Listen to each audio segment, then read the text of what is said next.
Hi, friends. Welcome back to the Regenerative Agriculture Podcast. This is John, and today we're going to have a fun conversation that isn't agronomy oriented. So frequently here we talk about the sciences and the cultural management practices that need to be brought to bear to regenerate ecosystems, to regenerate plant health, to regenerate our human health collectively as a society. But in order for any of those to function, the foundational underpinnings are that we need to have strong financial health and economic health within our farming communities, because that foundational piece is required in order to regenerate the capacity for stewardship. One of the companies that I've been observing with a great deal of interest in the agricultural finance space is Steward Capital. And today I have with me Dan Miller, who founded that organization, to tell us a bit about the pieces that they are working on and the impact that they hope to have in agriculture. So Dan, thank you for being here. Tell us a little bit about your journey and background and what gave you the inspiration for Steward Capital, and what exactly is Steward Capital? Well, thanks for having me. Always great to talk, John. So Steward is a platform to provide alternative financing to alternative agriculture. So we provide credit and loans to farmers, food systems infrastructure, anything from production through to end product. And what's unique about our model is we raise the loan capital online directly from a network of now over 3,000 funders, from individuals to family offices. And so we have a values aligned network of funders that we aggregate the capital for and provide as credit.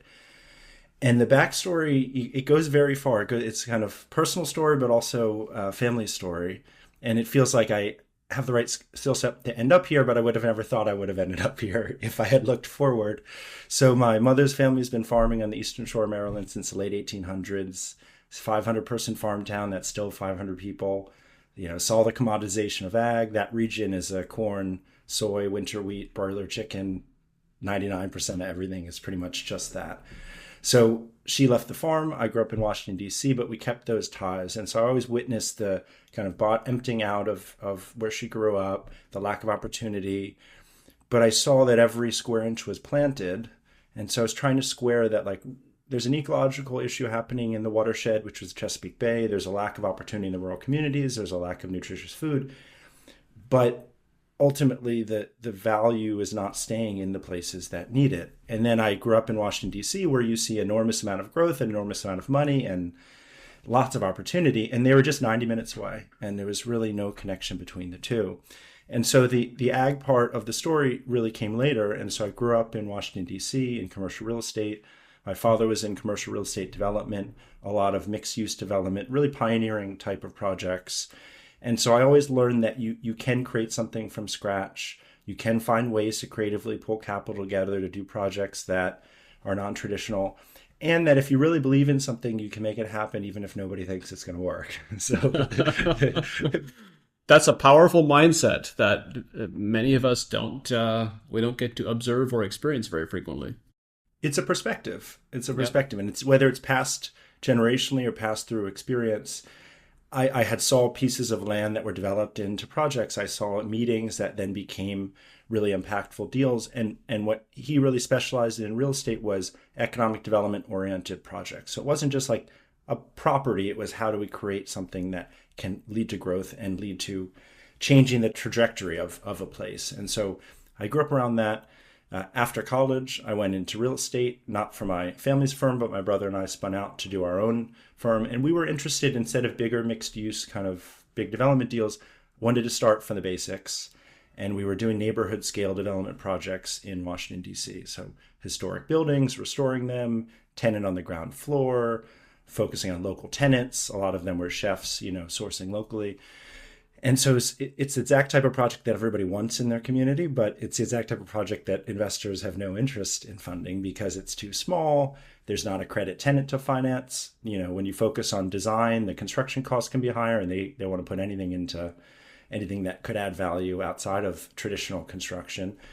And so we were stuck in a world where the capital was forcing us to do the types of projects we didn't want to do. And so we try to flip it on our head and say, well, we believe in this project. We're putting our own money into this project. Let's find people that also want to invest and support in this type of project. And so that led to Fundrise, the creation of Fundrise, which was the first real estate crowdfunding platform. But initially, it was actually we created the technology and went through the regulatory hoops to raise money for our own real estate project. So it's really a way of we want a new source of capital for non-traditional real estate. And we're just blown away by the interest and demand for people who could invest in something tangible, could invest online in private real estate. And so we spun out Fundrise from our real estate business, scaled that. Now Fundrise raises about $100 million a month, billions of dollars raised, all online, all direct to consumer, all through these types of direct relationships. So that's where I learned the technology, the regulatory, the product development, the marketing, like all those aspects of how do you create an alternative platform and really market those products. So that was where I cut my teeth on that aspect. But the agricultural link was actually with me from the beginning. And so in those days of those real estate projects I'm mentioning, I was trying to lease a lot of those buildings to chefs who were sourcing from local farmers. That's the type of food I liked. That was the story I was interested in. I could see the impact. One in particular is named Spike Jerdy out of Baltimore. Woodbury Kitchen's his restaurant, really the pioneer in the Mid-Atlantic and the Chesapeake Bay watershed around regional sourcing, direct sourcing, buying from over 100 producers for a single restaurant. Really just an economic engine of driving products through the supply chain and introducing them to new people. And so I saw that kind of beautiful supply chain, expecting that he was matching consumer demand and helping these producers scale up. But as I spoke to producers he was working with, they all complained about lack of access to capital. And at first I was very confused because they're selling to a well-known chef who's guaranteeing to buy their product, who's being featured in press, who's telling the story of these great heirloom varieties, but there's no financing. And you're taught, demand equals access to capital, but you quickly learn in ag that supply and demand have really nothing to do with anything. And the market is created by policy. And so these producers of these niche heirloom varieties of products said the USDA doesn't know what, fish peppers are, which was an heirloom pepper that was being grown. Banks don't know what they are. They zero it out. It's not worth anything. Can't lend on it. Not going to work. And so I immediately saw that you had this consumer interest in regional food, in sustainable food systems, in farm to table, that was buying, but what needed to be the capital to actually fund those producers. Like we needed to connect that kind of interested consumer market with the producer market and get the two of them connected. That was just as Fundrise was being launched. That idea of aggregating online networks was in my head. And so I was confident that if it worked in real estate, it would work really well also in regenerative agriculture. But I didn't have the time to focus on it at that point. So that was like 2011, 5 years of building Fundrise. And then I read The Unsettling of America. I read Wendell Berry's Unsettling of America, which I think for many people is a transformational book. For me, what it really did was, I didn't grow up on a farm. I was, 6 generations or probably even more than that of farmers before me, but I didn't have that direct context. And so it really validated a lot of the thoughts I had, which is there's some sort of policy design that is forcing all these decisions around the consolidation, around the bottoming out of these rural communities and service providers, and that doesn't have to be this way. This is just the corporate and governmental system that has created this type of commoditized agriculture, but there are different ways to do it. And that set me on the path of, okay, let me find those other types of producers. Who are they and how can they be supported? And in the first chapter of the book, he talks about the idea of having more people invested in agriculture and connected to it and having family ties and a personal link. And that really resonated with me because the model for Steward wasn't just about finding a new source of capital and plugging the market demand. It was about linking people back to these agricultural projects and building connections that are needed to sustain a regional food system. So that really was the genesis of the idea. It's grown a lot since then, but the core element was how do we take that interest in supporting regional food systems and get it actually as capital in the hands of the producers to produce more, to meet demand, and create that virtuous cycle. That's an incredible story, Dan. From the early days of the idea of Steward, how has Steward developed? You had this idea originally back in 2011. When did you actually first begin working on it and were first able to start developing it?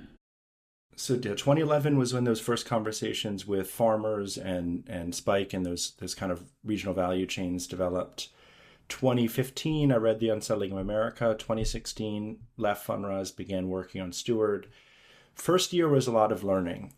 Who are these mythical regenerative farmers? How do I get in touch with them? What type of capital do they need? How do we need to structure deals? And 2017 was the first loan. So the first loan was actually to a urban farmer in Detroit, going from a tenth of an acre of land, a side lot, to 2 acres of land. And that wasn't even considered a farm. I think the USDA doesn't even classify that as a farm. So we definitely started on the fringes. We started with small urban farms in Detroit who were growing, but obviously a non-traditional variety. We actually funded an Amish dairy and grain farmer in Lancaster County was one of the first loans. We funded a sun-grown regenerative hemp farmer in Southern Oregon. So we definitely started out more broadly on the fringes. And what we were providing was credit, money to buy land, money to buy infrastructure, working capital. And so that made sense to me that those types of niche alternative producers, may not be supported. But what's amazed me is every year as the business has grown, we get more towards the core, more towards the center of agriculture, bigger operations, more established operations. And even the ones with tens of millions of dollars of cash flow that are practicing regenerative ag still struggle with capital. So what I thought was maybe like a niche business, or at least there was a place for it, but it was going to solve a 5% issue in agriculture. It turns out all of agriculture has this issue, which is there's almost unlimited amount of commodity finance through the normal channels. But the second you go out of that market, no matter how large you are, how long you've been operating, multi-generational or not, you're not supported.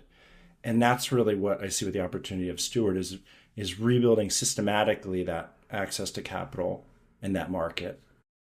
So I want to come back to that point of being unsupported and when you step outside the domain of what is common. But before we go there, can you give us some sense of what's the scope of lending and capital deployment that you're working with today? So now at Steward, we've funded 95 projects around the country, over $30 million of financing, from loans as small as $10,000 to now as large as $6.5 million. We began with producers, so funding producers, land, equipment, infrastructure. We're now doing a lot of regional infrastructure, so we're working with flour mill, oat mill, livestock processing. And so our scope and scale is definitely growing. We're now looking at a loan that's $25 million total, which is our entire volume for last year and half of the year before that. So we're seeing really rapid growth in demand and need for capital. And then same on the funding side. We just raised $500,000 for a 40-acre mixed vegetable farm in Virginia, and that was raised in under an hour. And we just sent an email, no marketing, no nothing. You were in that deal, I think, right? Yeah, I've been watching.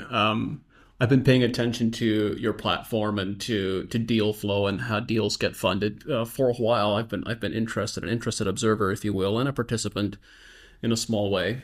And yeah, you closed that deal in under an hour, but the reality is that half of it came in the first 3 minutes. And that was, as you said, with just an email to your list of funders, no other marketing, no support. And we actually found that over 200,000 of that in the first 2 minutes was actually before the email was delivered. So it means people were logged onto the website at the time that we said the deal was going to go live and found it themselves and it funded it. But that's the engagement. That's the commitment. I think that's what people don't understand. When you build these direct platforms where the funder direct to a project, it goes beyond capital, it goes beyond just return, and you get a connection and excitement. And that's what I love most about this work is like that network development, that participation capacity for everybody. So how do you see things evolving, Dan? You're describing that the needs for capital are so significant. How do you see Steward growing over the next year or two? So there's really two sides to the market. There's the borrowers, the farmers, the regional food systems work. They've needed capital forever. There's nothing new there. They've needed money for a long time. We're now a new source to provide it, but that's an easy match, right? They need capital. We provide capital. They're linked there. What a lot of the effort is like, how do we build the funding audience? Most people have not ever invested in a farm. Most people haven't lent money to a farm, certainly not regenerative farms. And so really broadening that network of who are we going to bring in to support this growth and support this financing? And every new deal brings more capital, and more capital brings new deals. So we've really got this symbiotic, network effect of a two-sided marketplace growing. So now we're taking on a lot of regional scale projects. I mentioned our first deal, 2-acre urban farm. Now we're working on a flour mill that's going to be buying from 40,000 acres. We're working on an oat mill that'll be buying from about 20, 30,000 acres. So now we're having projects that are, I think, going to fundamentally shift the capacity to supply the market for regenerative ag and are going to shift the economics of producer control through to end market with better margins. And so these are the projects I'm very excited about, which is how do we change the systematic nature of it? A single farm on their own is always going to struggle in the system. But if we can start to aggregate resources and integrate supply chains, now we can share the economics through all of those participants. And now we can have enough margin on the farm to take care of the land, enough margin at the producer level to pay people well. So these are the projects I'm very excited about of how do we, reestablish at a watershed scale what's possible. And it's those types of projects that I've also been very interested in because you're absolutely correct. It is facilitating market access is the piece that is so desperately needed in rural communities and to regenerate some of these agricultural supply chains. Dan, what really caught my interest about the work that you're doing is you actually you extended a line of credit to one of our customers at AEA. And so commonly, we're an interested third party, if you will, into these conversations where sometimes the capital environment, the lending environment is really difficult. Sometimes a farm is in a difficult situation. And one of the things that I've been thinking a lot about over the years is how various enterprises come together to form truly collaborative and truly synergistic relationships. One of the stories that I've shared here on the podcast is of this group of European enterprises that have this beautiful collaborative relationship between growers all the way through to the retail supply chain, where everyone has complete price transparency and they have this amazing collaborative relationship. And one of the things that really caught my attention about Steward is when this farmer got into a difficult situation because of a harvest sales cycle not matching up with the cash flow cycle, you were actually able to be exceptionally flexible and to accommodate the needs that the grower had, which is that flexibility doesn't always exist in my observation, flexibility to the degree that you provided is quite rare in the agricultural lending space. And that to me was an expression of an organization that is authentic in its desire to have symbiotic and collaborative relationships with growers and throughout this entire supply chain. And that's core to our mission, which is, we've always pitched ourselves. It's about values and flexibility and being dynamic. We used to be a high cost provider. Now we're actually low cost. So that's a separate story. But it was about, we're designed for your need. We're built for your purpose. And we can be flexible and a true partner in these aspects. On a multi-year loan, every farm is going to run into an issue. And so the idea that agricultural financing is meant to be really rigid and have very structured payment schedules. Often loans have the first interest payment a month after closing. It's like, well, from what cash flow? Where's that coming from? It's not being generated probably by the operation. And so we take a very flexible attitude of, if it's a good operator and they're running into an issue because of markets or labor, we can structure the payments, defer payments, move things around to give them the time to do it. And because our model is direct, it's us as the platform, as lender, the borrower, farmer signing the contract, and us participating the loan to our direct audience.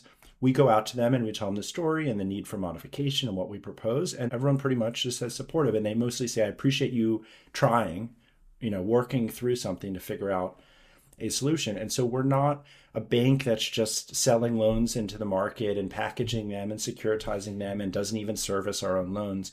And that kind of disconnected financial relationship is actually the norm, not just in ag, in all of capital, which is you're not holding your own loans. You don't have that personal connection to the projects. You don't have the controls and systems to be adaptive. And in agriculture, that doesn't work at all. In commercial real estate, there's a little more reliability around cash flows, et cetera. But in agriculture, you're dealing with the world, right? You're dealing with nature and you have to adapt to it. So I find a lot of what I'm most proud of Steward is our flexibility in resolving issues that the business faces. And then when that works and they're able to get past it and get back on track, that's very fulfilling, because in most circumstances, they don't get that chance. It's over, right? And they've hit the wall and that's the end of it. So, when you think back over the last several years as you've developed Steward, what are some of the memorable moments and the highlights that really stand out in your memory that were particularly rewarding? I think the growth of the projects is what I love. Like that, this business is a slow business, right? You're dealing with natural cycles of nature. You're dealing with growth at a scale that is sustainable, which means you're doing it in a way that can work forward. One of the projects I love most is called Old Salt Co-op. They're in Montana. It's a group of three fifth generation ranching families who've come together to create slaughter, value added processing, and a shared brand, and even a restaurant they just opened in Helena. And so when that project first came to us, referred by actually a friend I grew up with in Washington, D.C., who was buying chickpeas in Montana, and I got connected with these guys. And they had just opened a burger shop. That's all they had. They had a burger shop trying to prove demand for Montana meat from Montanans. Shouldn't be a crazy idea, but most meat that Montanans are purchasing is not from it. It mostly just gets sent out the state. And so they started with a burger shop. And over the next 3 years, we've made 6 loans total, which involved them buying a processing facility, buying a piece of land that they're now going to build slaughter and integrated processing on together, opening up a restaurant downtown that's a butcher shop, market, and value added product. And they're almost at the point, probably in the next 12 months, where they'll have that fully vertically integrated, producer owned through slaughter processing to end market with direct consumer sales and direct relationship with their customers. And so to help a business go from having put 30K into opening a burger joint to now having $8 to $10 million of total capital between loans and equity and planning to double or triple that in the next few years. I just love seeing that growth and that opportunity from what was just an idea in a few years to what is now going to be not only a regionally dominant business, but a model that many other people are looking at and hoping it succeeds. And so the nurturing of those deals is what I love most. And that's where I put a lot of my time on. A straightforward transaction is easy. I don't have to be the one to underwrite that. But helping somebody think about, okay, where are you trying to go? What are the steps there? What can we finance as a loan? What grants are out there that can we weave in? What equity capital can you raise? Let me even help you structure that potentially and help you figure out how to do it from a regulatory compliance perspective, like using all the knowledge I have in capital and finance, but applying that at a really grassroots level. That's the marriage that I love. And that's where I'm most useful as well. And it reflects back to your beginnings in the early days with your father in commercial and real estate development of developing deals that are only an idea and having faith that you can put those together given time and energy and focus. That's a remarkable accomplishment. Yeah. And I have these memories still coming back, even with my dad, of being in a meeting with some city council members in Washington, D.C. And, when I was 7 or 8 years old, and then being at the opening of that project 8 or 10 years later. So I have seen that arc happen a few times, and you even hear stories of those types of things. And so my perspective has always been that anything is possible if you're focused and diligent and on it. You definitely have to get creative in how you put things together. And particularly around this work with regenerative agriculture, I think people often forget is you're serving unmet demand. Like this began with me with the demand side pulling back to the farmer. So you're in a market where there's natural opportunity to serve. You just don't have the capital to get there. So really you're in an undersupplied market. So if you have a really good operator with a good concept, you can get them there. They can get there. We can pull the pieces together. They have to be determined. And a lot of what I'm doing is coaching people through those really challenging aspects of raising the capital, feeling like you're running out of runway, I've done enough for myself at Steward and Fundrise. I know what it's like to be out there with an idea and not everyone quite sees it, or the commitments aren't coming in like you think. And those are, it's the personal, it's the mental issue that's the challenge, right? Am I going to get through it? Am I on their own? Can I manage it myself? Like those are the challenges that people face. And I only know it because I've done it and through family history. So a lot of it is, how can I pass on that kind of the comfort with uncertainty, the understanding of the challenge, like the pleasure of solving these issues? How can we have that attitude, knowing there will be roadblocks? We will have to restructure things. We will have to change things as they go. But if you got the right mentality and you've got a really good group of people, it's all possible. Dan, a question that I have for you is, and I'm uncertain quite how to formulate it, but it's along the lines of, where is the untapped opportunity? And not so much the untapped opportunity in terms of market opportunities for selling products. Maybe a different version of the question is, what are the opportunities that you wish more people knew of or were aware of? And or just more generally, what is a way of thinking or an approach that you would like to see more of, or you see more potential, untapped potential for in the farming community? There's two answers I think to have that. First is like the integration of multiple forms of capital and planning around that. Like none of the projects we work with have had the time or knowledge to really understand everything that's out there, how to weave it together, how to piece it together. And I often think of Steward a bit like a merchant bank. 100 years ago, finance houses had relationships with customers and they would customize the financing and they'd take them to market, and they were their capital market, right? They were their access to the market of capital and all the different sources and all the structures. But through the consolidation of the economy, consolidation of ag, finance is just consolidated. And so it's just a take it or leave it. Here's what's available. It doesn't fit you. I don't care. That's the only option. And so just having the ability to think that you can create new avenues of capital, you can blend things together non-traditionally, and you can weave some of those together. So often a lot of the work I'm doing is just pointing people in the direction of programs and pieces that they can access or structures that they can fit into. So over time, I think that's something where we can help broaden, we can help provide that knowledge and educational. You've done such a good job for educational work, I think, around like, how can people think about this from a grassroots?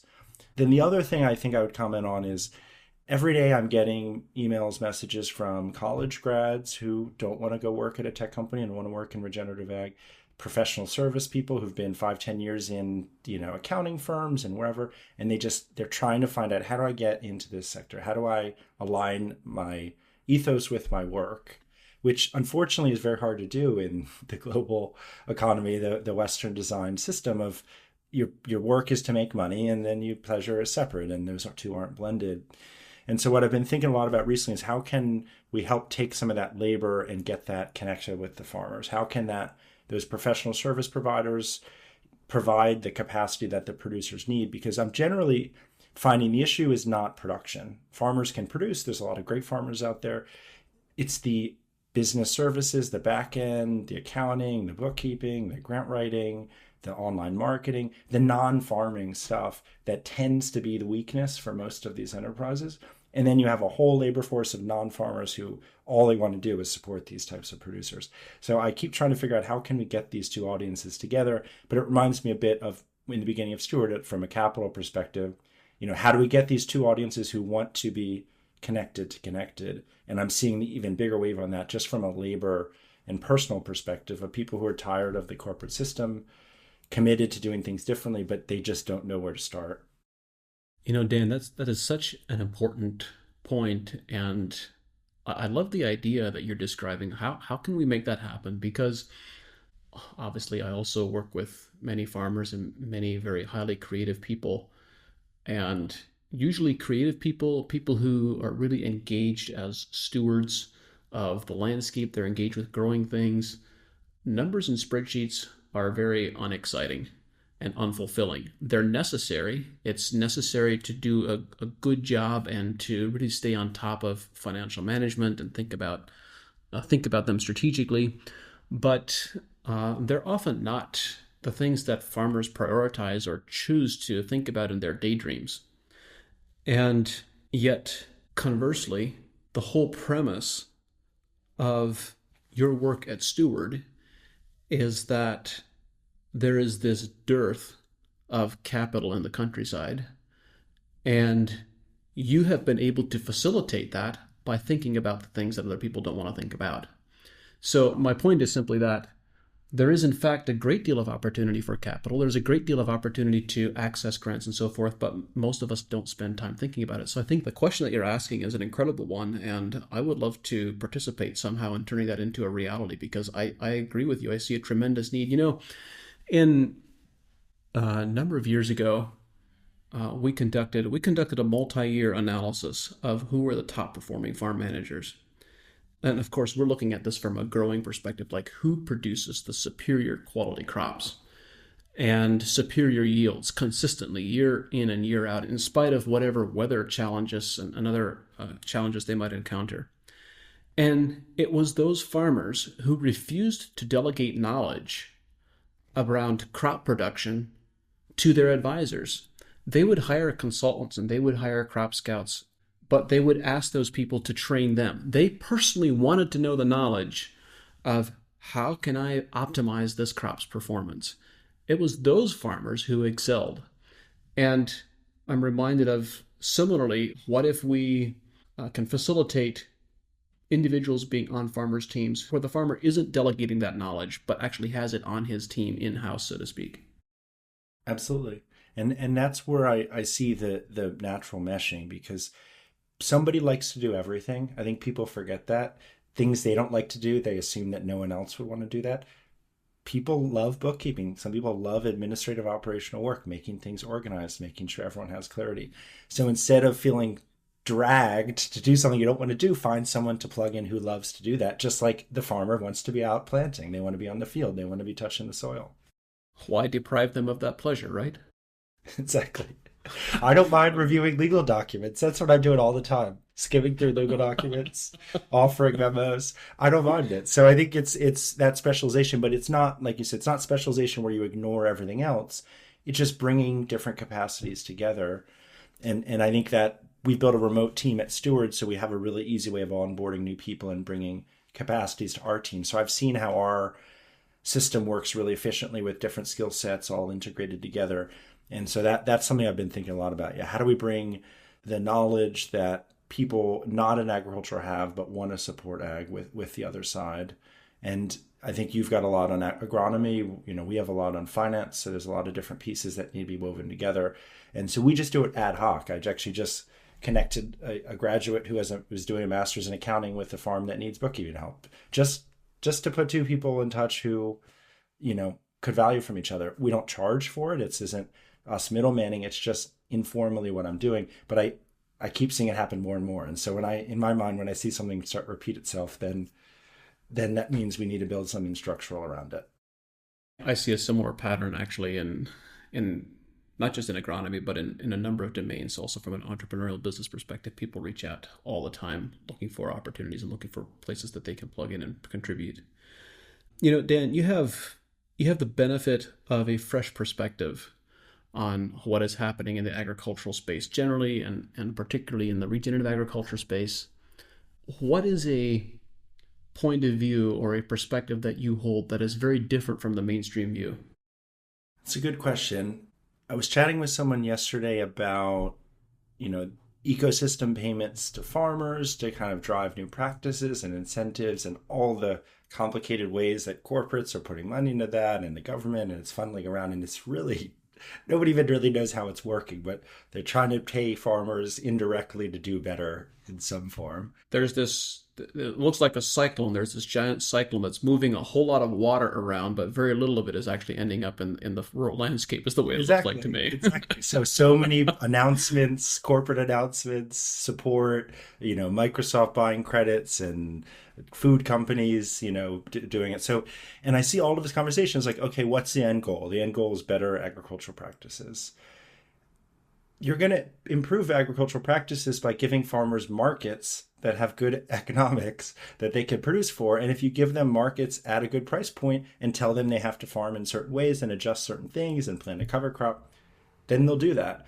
And so I see so much indirect work trying to drive change when it's really simpler. It's there's demand for a product and it needs to be served. And if we can simplify the supply chains and infrastructure to get it at a good price point for everyone, it works itself. So I see so many simple solutions around, like, let's create a great product and let's sell that. And then let's keep the value chain where everybody's benefiting.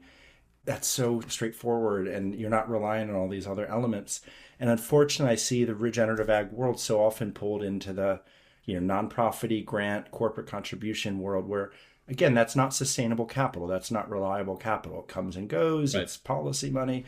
And all of a sudden you chase it and it doesn't exist. And so I think a lot of the public money and corporate money that is supposedly in trying to buy better outcomes on agricultural land, I think it's very ineffective most of the time. And I'd rather see effort into, okay, for a corn, soy farmer in Iowa, how can we give them 5 more crops to grow and give them markets for those crops and improve the fertility through that and improve their, capacity to grow through that. So I found myself to be really market focused in agriculture, even though I came at it from a 100% ethical, ecological perspective. I just see that like the non-market distortive effects tend to have the most harmful impacts when there are more direct ways to go about it. So that's something I keep seeing every day. I get, impact metrics and measurements, and oh my God, everybody wants so much data now. And all that kind of corporate bureaucracy is starting to show up around it wants data, but it's not actually getting the money fundamentally where it needs to go. And it doesn't have that personal connection. So I'm hopeful that particularly some of these regional infrastructure projects we're working on, flour mill, oat mill, livestock processing, that can show that we can have positive economics and start to drive real change and start to rebuild some of that capacity. And we can solve a lot of the issues through a straightforward business perspective and not a really complicated trickle-down corporate system. Music to my ears, Dan, and I'm sure to many of our listeners as well.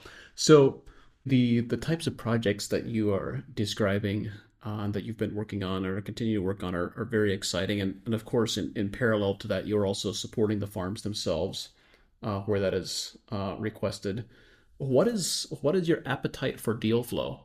It is my hope that we air this podcast episode and that you get dozens of emails and phone calls and dozens of deals that emerge from this. What is your appetite for deal flow on the lending side? I'll talk to any of them. I love having these conversations. So they can call me, they can email me. At the end of the show, we'll provide all my contact info.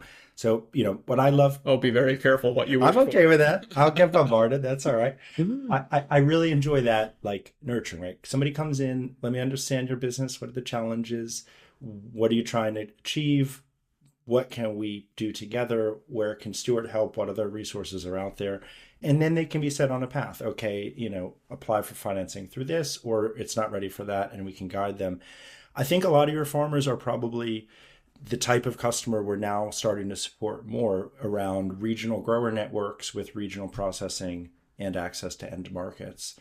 And so I think we've built a really dynamic way of financing those deals with our kind of flexible private money multiplied with other rural development and incentive capital. And so we can get a lot of money at a good cost to these projects. And the more we do, the better we get and the more knowledgeable we are. So I think we'll be doing hundreds of millions of dollars of deals a year in just a few years. I mean, the scale of the business is easily in the billions. And when I first started Steward, everyone always wanted me to measure the regen ag market. Well, how many farmers is it? How big is it? It can't be very big. And there's just no data, right? It's just like an unknown market. But agriculture itself is the biggest market in the world. So my view is conventional agriculture is an aberration. Agriculture that sustains its own nutrients is how it's always been, and it's how it will be done. And so 100% of the agricultural market is a potential market. And so every day that's validated that any type of producer, any type of region, there is a way that they can expand what they're producing, go down the value chain, broaden their capacity, partner with other growers, and find more success and ultimately have more viability at the farm level. So I would say we're looking at lots of projects. We want to look at many more. We're adding staff and more capacity to do it. Our fundraising speed is continuing and growing. And I would love for anyone who's listening to this who thinks they could fit for Steward or is just trying to understand what financing is possible. It's not even about us. It's about what are the options, what can be done, what would be a normal type of structure. And so I'm open book. I'll spend all the time I need on farmer phone calls. It's the investor phone calls that aren't as rewarding always. Be very careful what you wish for, Dan. You might have to reframe that statement after this episode till you'll handle all the phone calls that you can, not not all those that come through. I'll let you know after the fact. I started this podcast not so much for other people as for me and for the memories and the knowledge that I didn't want to get lost. And so the way that it's grown in popularity, the impact that it has it's almost a bit intimidating at times. It feels like a significant responsibility, but also very rewarding. But I've had a number of past guests say that the phone calls that they received after an interview was an order of magnitude more than they received from being on other podcasts. And it's not particularly that our audience is that much bigger than some other agricultural podcasts. I think it is we have the right people listening. We have the right audience. And they're engaged. And I think that's our funding audience too, right? They're committed, they're excited, they want more. We're not forcing it upon them. Yeah. So actually, I wanted to ask you about funding as in your funding sources, as you have an appetite for more deal flow. And you mentioned a bit ago that you hope to be funding 100 million a year in the next couple of years, if I recall correctly. What are the nature of the conversations that you've been having with investors and with funding sources? Is the appetite there for that level of deal flow and large? Like, what is the appetite like at the moment? There's a few layers of capital in our business, so I'll just go down through them and then describe which kind of pools do what. So Steward itself, has a holding company which builds a technology, which has the lending arm, all of those operational elements. For that, we've raised equity capital from investors, many family offices, individual investors, and some users of our platform. So those are people funding the actual operations of the business, the startup costs to date, and us getting to break even in that. So we have over 105 investors in the holding company, from $2,000 to $2.5 million. I'm the largest investor, and we have a handful of other family offices on the board.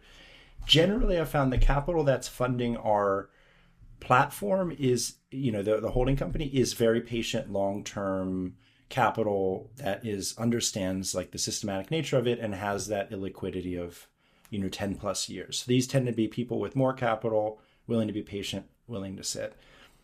The deals are actually funded directly through the platform, financed by these participations. So we made a loan, $500,000. We sell that on the platform. 200 users fund that loan in varying amounts from 100 to tens of thousands of dollars. That's a very broad funding pool. We have people who put $100 into every deal. We have people who put tens of thousands, and up to, I would say, hundreds of thousands of dollars. The norm for a lot of people in regenerative ag is to try to go raise institutional money in the beginning. They're just like, oh, that's where the big money is. I'll go raise a fund. I'll get all this institutional money. I don't really like the dynamic with institutional money. It's always a prove it to me. You have to figure everything out before I come in. I'm going to have terms that are very unpalatable often, and I'm going to have a bit of an attitude often that like, I've got the money and you need to get it. By breaking the mold with Fundrise and Steward and participating and opening up access to people, just like individual people who care about it or have a personal link to it, it's a completely different funding relationship. The storytelling matters, the impact matters, the nature of the farmer and what they've accomplished matters, and the decision is made instinctively. They see a project, looks good, interesting, done. That's it. And so that type of quick decision making where they're looking at return but also other aspects and they're making a personal discretionary allocation, that's our core audience.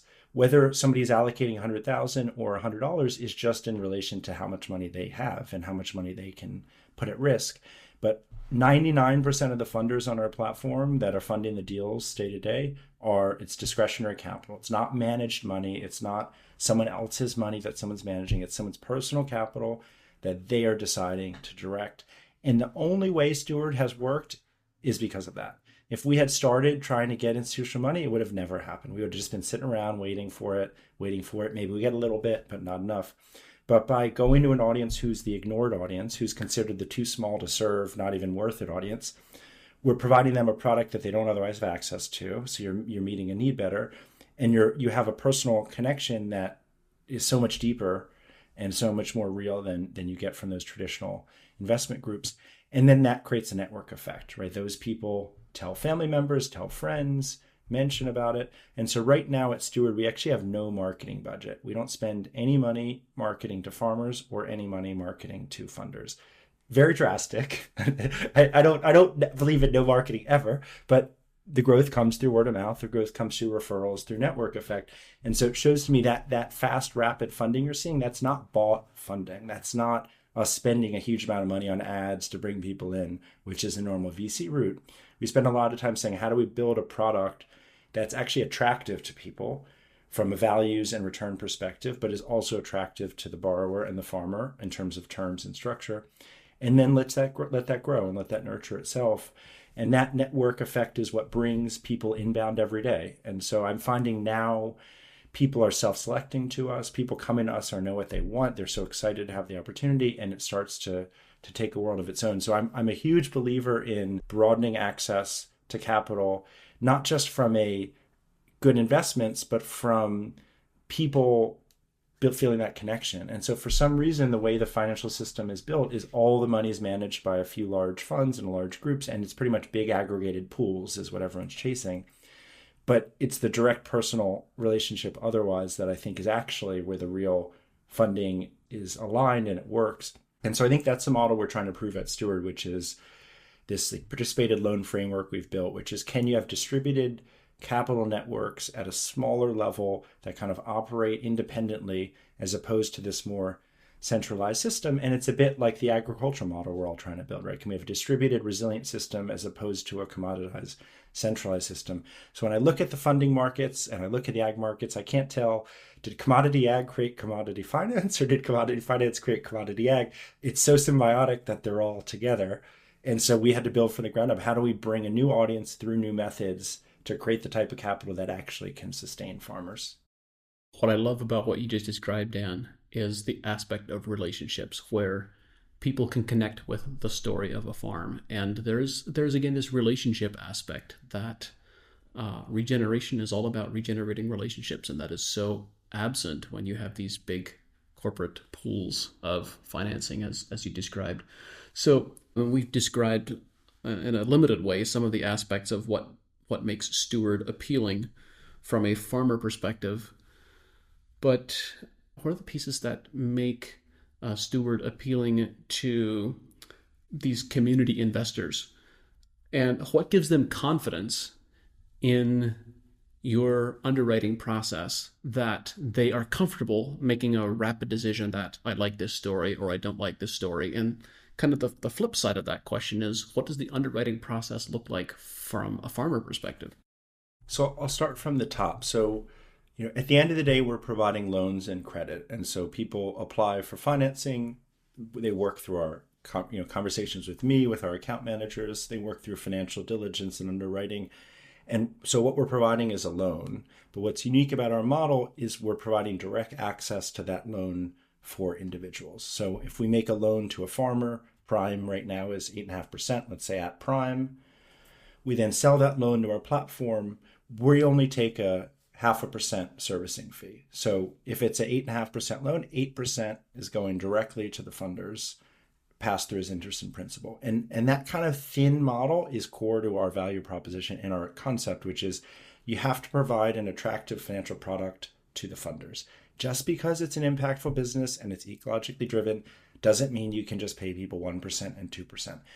And that subsidized government funding system creates that mentality, which is it's got to be cheap money, when actually a little more expensive but more values driven and more flexible can often be valuable. And so when we began Steward, the original funding was around, let's say, 6 to 8% for most of the loans. This was 2016, 17, 18, 19.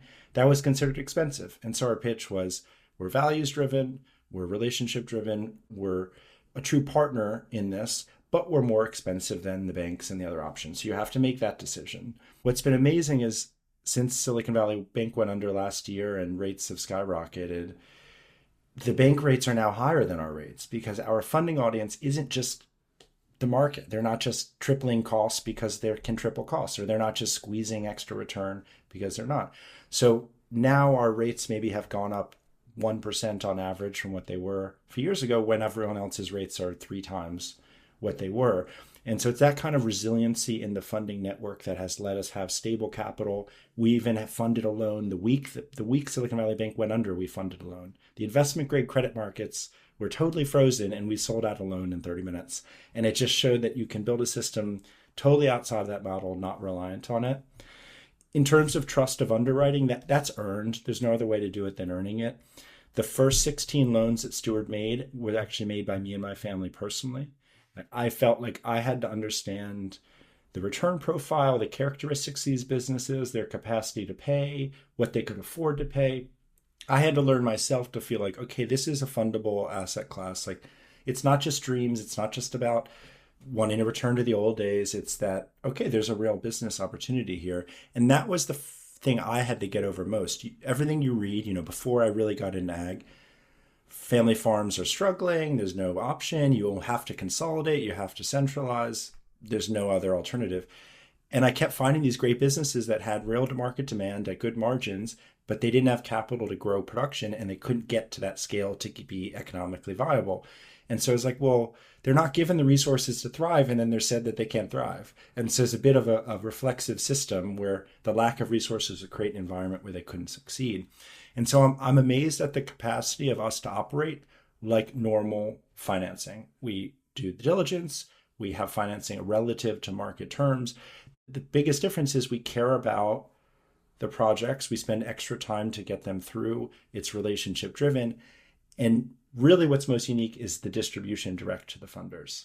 That's the fundamental difference. Banks, other institutions, they don't have that audience of people who care about the project, who are going to make a decision on those variables. So thus far, our loan loss ratio is under 0.5%. We've only had one default out of 95. That was a $30,000 loan. Like that's what's going to prove Steward out. Can people actually earn a decent return on the platform? Can the businesses thrive? Not just the funders earn a return, but can the business actually succeed? And that can't be done overnight. That's going to take years. So 2017 was the first loan. 2020 is when we opened the platform to third parties and to others. Now we have 4 years of deals and we build that momentum. And now we actually have a really structured underwriting process. It used to just be me doing underwriting, which is good and bad. It means it's very relationship and personality driven, but it also means that there's not that structure around exactly what we need each time. And so over the past few years, now we've got 9 staff. We've got a senior underwriter who used to work in commercial real estate and was tired of just doing deals with really no values and just chasing interest rates by the basis point. And so we're taking people who either were in ag and wanted to do it differently, or were in a related expertise that now they can apply to ag, and building that capacity to do it. And I'm always at the front end, which is I'm always the farmer advocate. Like I'm trying to take projects through our underwriting, and sometimes they'll get denied, and I'll still stick with the project and come back with them and help figure out, well, how can we redesign this? What benchmarks need to meet? Like how can we make this work? And that's the role I love, and that's what I'll make sure Steward always has, which is somebody advocating on behalf of that customer who has real authority, who has real power to push and for that person, but also balanced with an underwriting team that is separate from that relationship and is looking at the nuts and bolts of collateral and cash flow and what's possible, because it's not to anyone's benefit to lend too much money to someone that they can't sustain. That's not good for us. That's not good for the farmer. And I think that's our perspective. Like what's going to work, what's going to succeed for everybody, and let's do those types of deals. And there's tons of those projects out there. That's what amazes me. The returns are good for the funders. They're earning high single digits. The cost of capital and flexibility is really good for the borrowers. And we're doing economic transactions that are symbiotic, where everybody's happy with it. I grew up in commercial real estate. That's not how it works in commercial real estate. It's very much a zero-sum game. How do you get the deal? How do you bid against this person? How do you squeeze costs here? It's not a collective perspective. And so I found a lot of meaning in going from, going to finance school and growing up in real estate now to be in a world where I'm able to use that knowledge, but in a way that is leading to positive outcomes. And that's very fulfilling, because in finance, very, very rare to have that opportunity. Thank you, Dan. That's incredible. I really appreciate the values that you have brought to Steward, and that you are manifesting in the way that you are interacting with growers and with the community. And I think it's so refreshing, and I desire to see you have a lot of success and growth in this space going forward. So what final thoughts do you have? Is there anything that is important for you to share that we missed talking about? And how can people connect with you? Well, anybody can reach out to me. My email is dan@gosteward.com, GOSTEWARD.com. Please reach out. I will reply, and I would love to talk with any of you all. What I love most about this is that we're operating at a national and soon to be international scope, where I'm seeing projects in the Pacific Northwest, and then projects in the Midwest, and then Mid-Atlantic.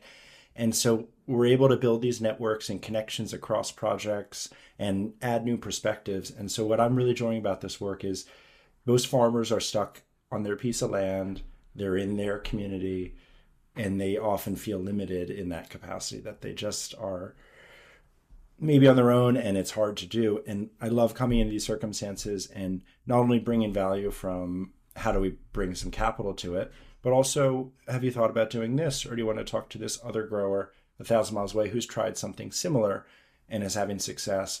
Or they're added this to the rotation. Why don't you look at also doing that? And so every trip I'm out there, that's really my favorite piece, which is how do I learn from each project? How do I learn from the farmer's perspective, understand that region, but then also apply the fact that most things are 80% the same. And there's structural elements to agriculture that are how it is. And so that type of pollination is what I love to do, and connecting projects and groups and people. And like you said earlier, it's relationship driven. The market's built on relationships. We're trying to bring a bit of the relationship aspect back to financing and going back to those grassroots levels. So I feel very fulfilled. I really love this work. I'm seeing the progress we're making, the growth that we're having, but I'm doing it because I love it, and it will be successful, but it will be successful out of doing it the right way, out of passion, out of care, which is also what I find in the people we work with, is that they're doing it because of passion, because of love, because of family history. And then that results in an opportunity, but it's grounded in that type of work. And so that's how I can meet someone for a few minutes and know that they're going to be a great fit for us, because it's a perspective. Thank you, Dan. Thank you for the work that you're doing. I think you're bringing a service that has been desperately needed. Thank you for being here and for sharing your wisdom and your experiences. And I wish you a lot of success in the future. Same to you, John. Thanks for having me. The team at AEA and I are dedicated to bringing this show to you because we believe that knowledge and information is the foundation of successful regenerative systems. At AEA, we believe that growing better quality food and making more money from your crops is possible. And since 2006, we've worked with leading professional growers to help them do just that. At AEA, we don't guess, we test, we analyze, and we provide recommendations based on scientific data, knowledge, and experience. We've developed products that are uniquely positioned to help growers make more money with regenerative agriculture. If you are a professional grower who believes in testing instead of guessing, someone who believes in a better, more regenerative way to grow, visit advancingecoag.com and contact us to see if AEA is right for you. Thank you for listening, and we look forward to working with you.